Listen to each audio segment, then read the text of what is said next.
এখন আলোচনায় অংশ নেবেন মাননীয় সদস্য জনাব মোহাম্মদ আনোয়ারুল আজিম আনার, ঝিনাইদহ ৪। আপনার সময় 2 মিনিট। মাননীয় স্পিকার, আপনাকে অসংখ্য ধন্যবাদ। আমি কার্যপ্রণালী বিধি ৭১ অনুসারে জরুরি জনগুরুত্ব সম্পন্ন বিষয় সম্পর্কে মাননীয় স্বাস্থ্য পরিবার কল্যাণ মন্ত্রীর মনোযোগ আকর্ষণ করে একটি নোটিশ দিয়েছি। আমার নোটিশের উত্থাপনের বিষয় ঝিনাইদহ জেলার কালীগঞ্জ উপজেলা হাসপাতালকে 50 শয্যা থেকে 100 শয্যায় উন্নীতকরণ প্রসঙ্গে। আমার নির্বাচন এলাকা ঝিনাইদহ সদর 4টি ইউনিয়ন, কালীগঞ্জ উপজেলায় 11টি ইউনিয়ন ও একটি প্রথম শ্রেণীর পৌরসভা দিয়ে গঠিত। কালীগঞ্জ উপজেলাটি অত্যন্ত গুরুত্বপূর্ণ উপজেলা।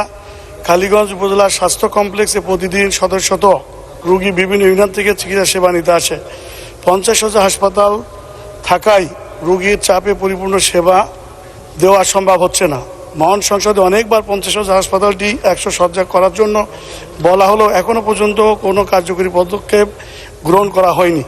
সে কারণে বিভিন্ন ইউনিয়ন থেকে আগত রোগী, সড়ক দুর্ঘটনা রোগী এবং এই উপজেলা কমপ্লেক্সটি জেলার মধ্যবর্তী স্থানে হওয়ার কারণে পার্শ্ববর্তী উপজেলা থেকেও রিপার্টকৃত রোগী সাময়িক চিকিৎসা নেওয়ার প্রয়োজন পড়ে থাকে। বর্তমানে হাসপাতালটি 50 শয্যা বিশিষ্ট হয় সঠিকভাবে সেবা দেওয়া সম্ভব হচ্ছে না।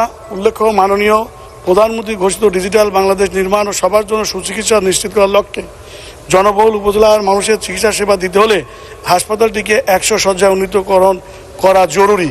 বিধায় এ বিষয়ে প্রয়োজনীয় পদক্ষেপ গ্রহণ করার জন্য মাননীয় মন্ত্রীর দৃষ্টি আকর্ষণ করছে। মাননীয় স্পিকার, আপনাকে অসংখ্য ধন্যবাদ।